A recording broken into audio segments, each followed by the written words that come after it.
Assalamualaikum warahmatullahi wabarakatuh. Bismillahirrahmanirrahim. Alhamdulillahi rabbil alamin.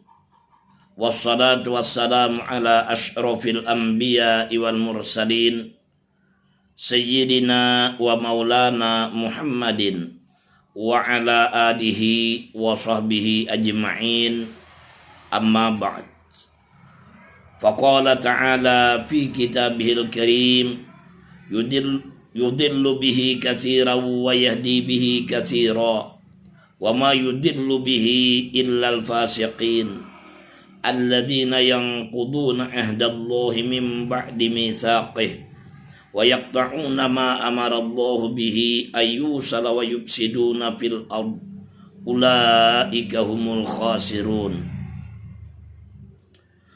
Wa fis sahihain anna Rasulullah sallallahu alaihi wasallam qala la yadkhulul jannata qati'u rahim faman qata'a aqaribahu du'afa'a wa hajarahum wa takabbara alaihim wa lam yasilhum bi birrihi wa ihsanihi wa kana ghaniyan wa hum fuqara fa huwa dakhilun bi hadzal wa'id mahrumun an dukhulil jannah illa ayatuba ila Allah azza wa jalla wa yuhsina ilaihim. Para pendengar shaimin shaimat yang dimuliakan oleh Allah, alhamdulillah, mari kita panjatkan puji dan syukur kehadirat Allah subhanahu wa ta'ala yang senantiasa memberikan taufik hidayah kepada kita, sehingga pada hari ini kita berada di hari yang ke-28 Ramadan dan dapat melaksanakan ibadah puasa Ramadan, pula dapat melaksanakan sembahyang salat tarawih di malam harinya, dapat berbuat berbagai macam amal-amal kebajikan mengikuti daripada junjungan kita Nabi besar Muhammad sallallahu alaihi wasallam. Semoga amal ibadah Ramadan yang dapat kita laksanakan ini diterima di sisi Allah sebagai satu ibadah yang makbul dan diridhoi olehnya. Amin ya rabbal alamin. Salawat serta salam mari senantiasa kita aturkan kepada junjungan kita yang mulia Nabi besar Muhammad sallallahu alaihi wasallam, juga kepada keluarga-keluarga Nabi dan sahabat-sahabat beliau dan penerus perjuangan beliau ila yaumil qiyamah. Para pendengar sekalian yang dimuliakan oleh Allah, diriwayatkan daripada Imam Abu Hurairah radhiyallahu an bahwasanya beliau duduk menceritakan sebuah hadis daripada Rasulullah sallallahu alaihi wasallam. Lalu Abu Hurairah berkata, ukharriju alayya kulla qati'i rahimin ila qama min indina falam yakum ahadun illa syabun min aqsal hilkah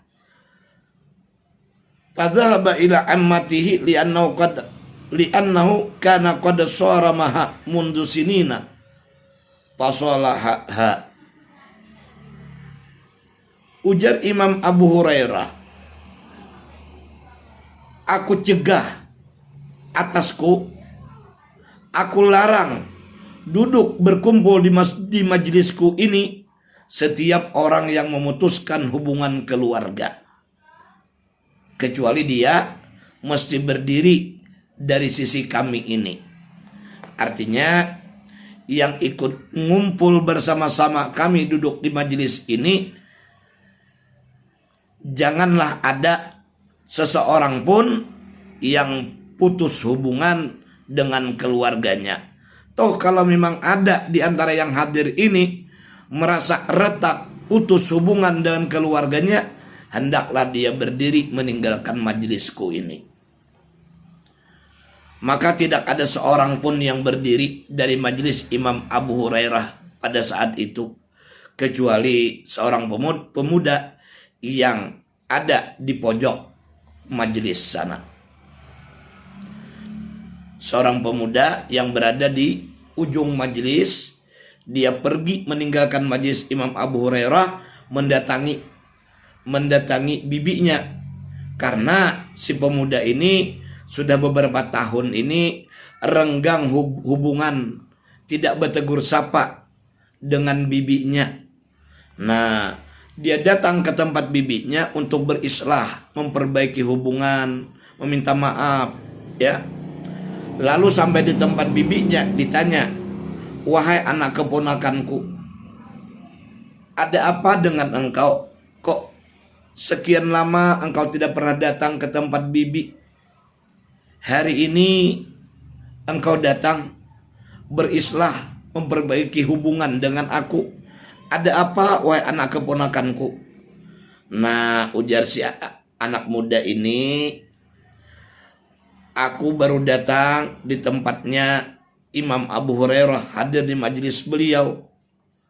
Lalu beliau berkata, aku tegah duduk di majelisku ini orang yang merasa retak hubungan dengan keluarganya.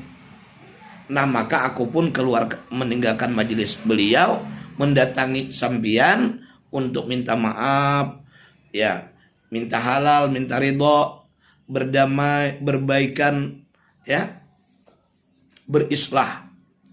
Lalu kata bibinya, "Irji' ila Abi Hurairata was'alhu lima zalika." Coba wahai anak keponakanku, kembali engkau menemui Imam Abu Hurairah, tanyakan kepada beliau apa sebabnya beliau tidak menerima duduk berkumpul di majelisnya orang yang retak atau putus hubungan dengan keluarganya.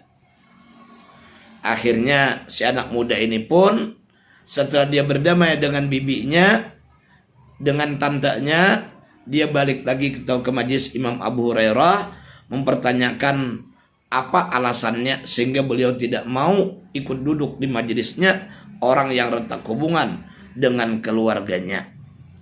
Nah, ujar si anak muda tadi, "Lima la yajlisu indaka qati'u rahimin." Wahai Abu Hurairah, sahabatnya Rasulullah, kenapa tidak boleh duduk di sisi engkau, di majelis engkau, orang yang putus hubungan dengan keluarga, orang yang memutuskan hubungan dengan keluarganya? Nah, ujar Imam Abu Hurairah menjawab, "Inni sami'tu Rasulullah sallallahu alaihi wasallam yaqul, inna rahmata la tanzilu ala qaumin fihim qati'u rahimin." Aku, kata Imam Abu Hurairah, telah mendengar sebuah hadis daripada Rasulullah SAW, bahwasanya rahmat Allah tidak akan turun atas suatu kaum yang mana di tengah mereka ada orang yang memutuskan hubungan keluarga. Ibarat ini majelis taklim, ini majelis maulid, majelis haul, majelis perkumpulan orang-orang baik yang semestinya turun rahmat Allah di situ.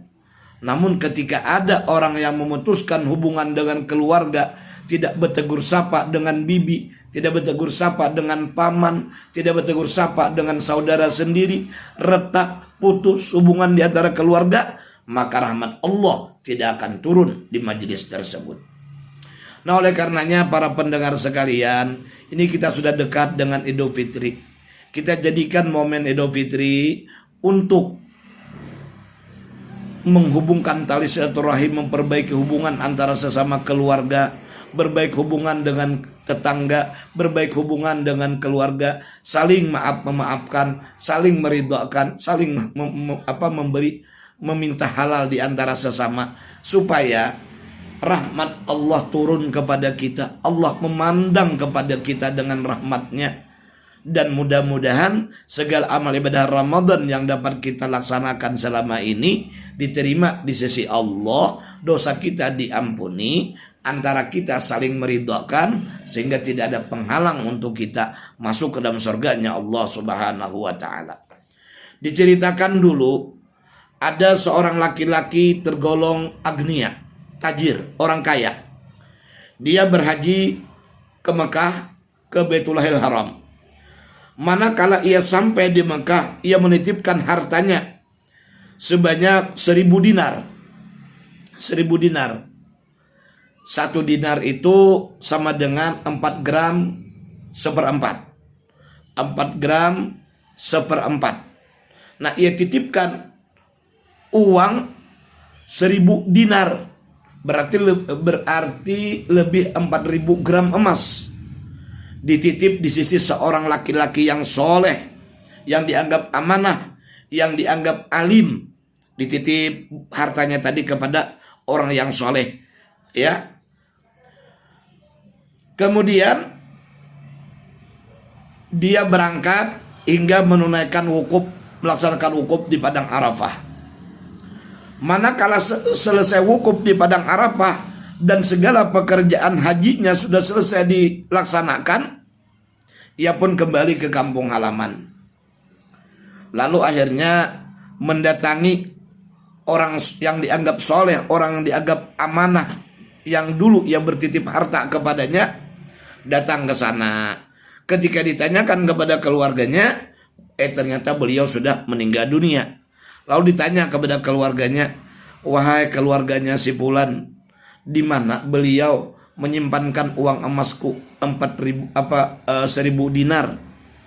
Mereka menjawab, kami tidak tahu. Beliau tidak pernah bercerita kepada kami bahwa beliau menyimpankan uang emas sebanyak itu kepunyaan sempian.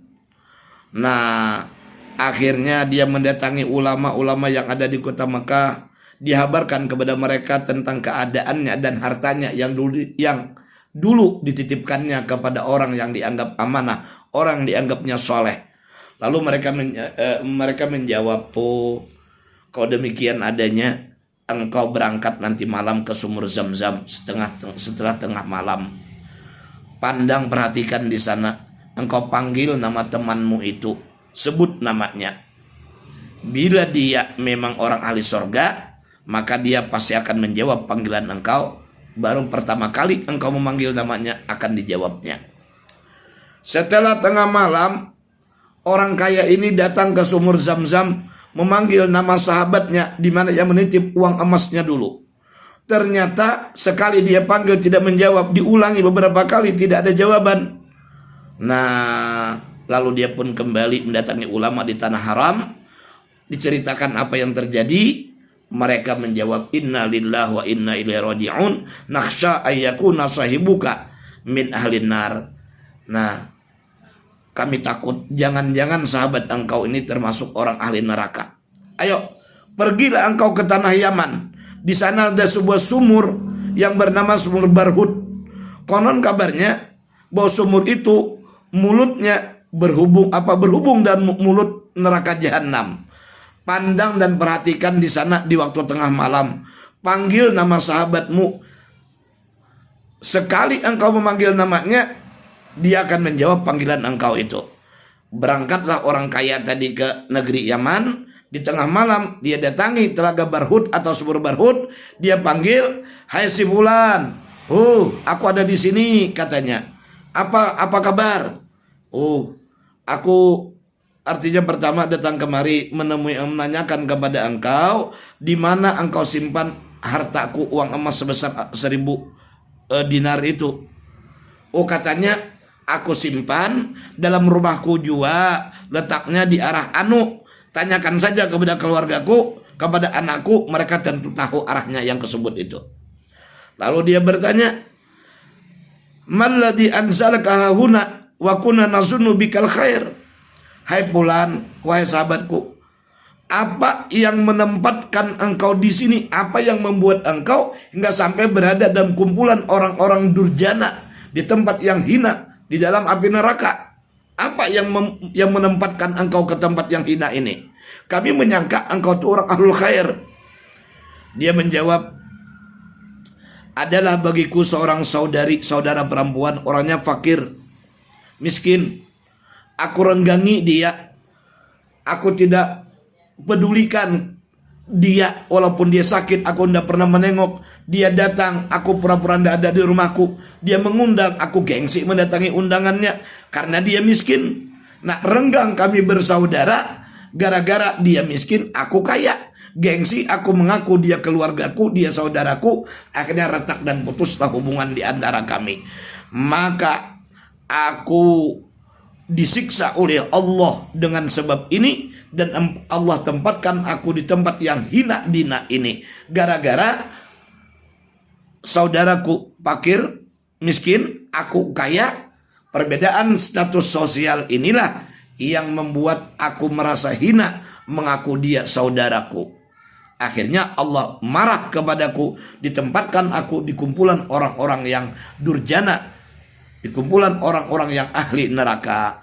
Wahai para pendengar sekalian, mudah-mudahan cerita dan hadis yang kita baca ini membuat kita tambah takut kepada Allah, lalu kita memperbaiki hubungan antara keluarga kita. Jangan retak, jangan tidak bertegur sapa, jangan putus hubungan. Mari Idul Fitri kita jadikan semangat untuk memperbaiki ukhuwah, memperbaiki persaudaraan dan kekeluargaan. Demikian akhirul kalam, wallahul muwaffiq ila aqwamit thoriq. Assalamualaikum warahmatullahi wabarakatuh.